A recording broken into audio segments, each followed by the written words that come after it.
नमस्ते, Radhe Radhe, hello everyone. तो जैसा कि आप सबको पता है कि मैं आपको पेपर एक्सप्लेन कर रही हूँ, जिन स्टूडेंट्स के जिन यूनिवर्सिटीज़ के पेपर हो गए हैं उनके पेपर। अभी मैंने आपको इसके पहले बीएससी थर्ड सेमेस्टर का जो जूलॉजी का पेपर था उसको एक्सप्लेन किया था। आज इस पेपर में हम एक्सप्लेन करेंगे बीएससी थर्ड सेमेस्टर का बॉटनी का पेपर, ठीक है। लेकिन उससे पहले अगर चैनल पे आप पहली बार आए हैं तो चैनल को सब्सक्राइब कर लीजिए, और इन नोट्स की या जो भी मैं पढ़ाती हूँ उसकी पीडीएफ आपको चाहिए तो हमारा टेलीग्राम चैनल ज्वाइन कर लीजिए, जिसका लिंक डिस्क्रिप्शन में दिया हुआ है। तो चलिए स्टार्ट करते हैं, बात करते हैं पेपर की। तो जो पेपर का टाइटल है वो आपका है flowering plant identification and aesthetic characters, ठीक है। आपको इसमें क्या बताना है, फ्लावरिंग प्लांट्स के बारे में बताना है, उनके आइडेंटिफिकेशन के बारे में, उनके एस्थेटिक कैरेक्टर्स के बारे में, ठीक है। अगर टाइम की बात की जाए तो टाइम ये इस यूनिवर्सिटी में जो है 3 आवर्स का दिया गया है और मैक्सिमम मार्क्स 50 हैं। ये टाइम और मार्क्स जो है नंबर यूनिवर्सिटी वाइज वेरी कर सकते हैं। किसी यूनिवर्सिटी में 2 घंटे का टाइम मिलता है, नंबर ज़्यादा होते हैं, किसी में और ज़्यादा होता है। तो ये डिफरेंट यूनिवर्सिटी में अलग हो सकता है। तो आपको मतलब क्वेश्चन से होना चाहिए, क्योंकि क्वेश्चन ही आपके लिए सबसे ज़्यादा ज़रूरी है।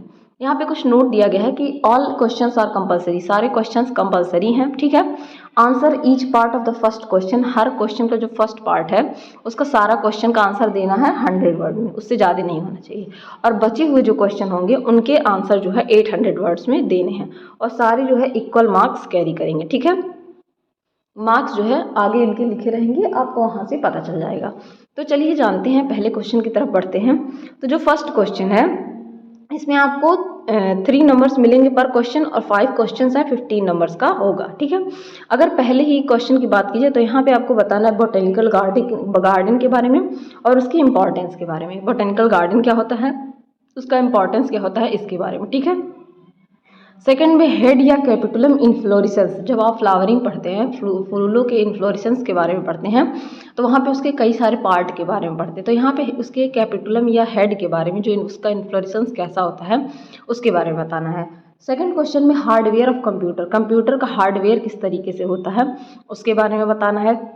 स्टेमन कई टाइप के होते हैं, तो उसमें से जो सिंजिनेसियस स्टेमन होता है उसके बारे में आपको शॉर्ट नोट लिखना है। फिर डिजिटल हर्बेरिया, हर्बेरियम आप सबने पढ़ा होगा, प्रेस करना, कलेक्ट करना, किसको, प्लांट्स को प्रेस्ड फॉर्म में उसको सुखा के अच्छे से, आप सबने हर्बेरिया बनाया भी होगा क्लास 12 में, तो उसी के फॉर्म में डिजिटल हर्बेरिया क्या होता है उस पर आपको शॉर्ट नोट लिखना है।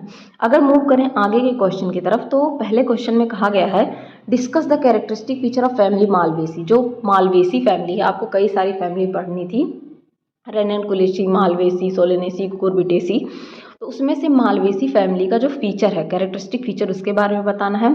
Mention the botanical name of 5 economically important plant of this family. इस फैमिली से बिलोंग करने वाले सबसे पहले तो आपका आता है हिबिस्कस रोजा साइनेंसिस, जिसको कि आप रोज, चाइना रोज भी कहते हैं। रोज जो होता है वो इसी फैमिली से आता है। इसके 5 ऐसे प्लांट के नाम बताने थे, बोटेनिकल नेम बताने थे, और उनका इकोनॉमिक इंपॉर्टेंस, जैसे ही हिबिस्कस रोजा साइनेंसिस, सॉरी गुड़हल जिसको कहते हैं, सॉरी यहाँ पे गलत हो गया, जिसको गुड़हल कहते हैं, ठीक है। गुड़हल जो है उसका आपको कैरेक्टर बताना होगा कि इकोनॉमिकली वो कैसे बेनिफिशियल होता है, उसके फ्लावर का क्या यूज़ होता है, उसके जो लीव्स होती हैं उनका क्या यूज़ होता है। जैसे उनका यूज़ बहुत सारे मेडिसिन्स में किया जाता है, तो वही इकोनॉमिक इंपॉर्टेंस क्या है उसके बारे में बताना है। या इसकी जगह पे आप कौन सा क्वेश्चन कर सकते हैं, आपको डिस्कस करना है टैक्सोनॉमिक एविडेंस के बारे में, पैलिनोलॉजी, साइटोलॉजी के बारे में सुटेबल एग्जाम्पल के साथ, ठीक है। पैलिनोलॉजी, साइटोलॉजी के बाद सुटेबल एग्जाम्पल के साथ, ठीक है। उसके थर्ड क्वेश्चन जो है उसमें शॉर्ट नोट लिखना है जो दिए गए हैं क्वेश्चन। उसमें से पहला क्वेश्चन ए दिया गया है internet directory for botany, internet directory का क्या उपयोग है बॉटनी में, उसके बारे में। दूसरा क्वेश्चन इसमें दिया गया है जीआईएस मैपिंग, क्या होती है जीआईएस मैपिंग आपको बताना है। या उसकी जगह पे आप क्या कर सकते हैं, शॉर्ट नोट लिख सकते हैं किस पे, माइक्रोसॉफ्ट पावर पॉइंट, जिसको कि एमएस पावर पॉइंट के नाम से भी जाना जाता है, और ऑपरेटिंग सिस्टम। ये दोनों क्वेश्चन आपके कंप्यूटर से रिलेटेड पूछे गए, ठीक है। तो कंप्यूटर से रिलेटेड क्वेश्चन आप यहाँ से दिया गया है, या आप इसके पहले वाला करिए या इस पार्ट को करिए। फोर्थ क्वेश्चन की बात कीजिए तो यहाँ पे आपको बताना है, डिस्कस करना है न्यूमेरिकल टैक्सोनॉमी के बारे में, और उसका एप्लीकेशन क्या होता है टैक्सोनॉमिक प्रॉब्लम को सॉल्व करने में। जो टैक्सोनॉमिक प्रॉब्लम होती है उनको सॉल्व करने में न्यूमेरिकल टैक्सोनॉमी का क्या यूज़ होता है। या इसकी जगह पे आप क्वेश्चन कर सकते हैं, इन दोनों पे शॉर्ट नोट लिख सकते हैं। साइथियम टाइप के इन्फ्लोरेसेंस पे, ठीक है। फ्लोरल डायग्राम या फ्लोरल फार्मूला आपको लिखना रहेगा सोलेनेसी फैमिली का। इन दोनों में से कोई भी क्वेश्चन आप कर सकते हैं। अगर मूव किया जाए अगले क्वेश्चन की तरफ, तो 5th क्वेश्चन पूछा जा रहा है कि right do you understand about the natural system of classification.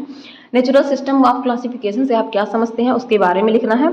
और मेरिट्स और डिमेरिट लिखना है, जो बेंथम एंड हुकर ने क्लासीफाई किया था क्लासिफिकेशन। बेंथम एंड हुकर का क्लासिफिकेशन सिस्टम बहुत ज़्यादा पॉपुलर है, तो उसके मेरिट यानी कि क्या क्या उसके उपयोग हैं उसके बारे में, और उसके क्या क्या दोष हैं, ठीक है। गुड और दोष के बारे में, मेरिट्स एंड डिमेरिट्स के बारे में बताना है। या इसकी जगह पे आप शॉर्ट नोट लिख सकते हैं, एस्थेटिक कैरेक्टर ऑफ प्लांट, पौधे की जो सुंदरता से संबंधित चीज़ें हैं उनके बारे में। और इंडोर गार्डन यानी कि घरों में जो गार्डन लगाए जाते हैं, इंडोर प्लांट्स जिनको कहते हैं, वो क्या होता है। तो ये कुछ क्वेश्चंस थे जो जिन बच्चों के अभी एग्जाम्स नहीं हुए हैं, होप उनके लिए ये क्वेश्चन बहुत ज़्यादा हेल्पफुल होंगे और वो बच्चे इन क्वेश्चंस की मदद लेके अपने पेपर में और बेहतर कर पाएंगे। तब तक के लिए पढ़ते रहिए, बढ़ते रहिए। Thank you everyone.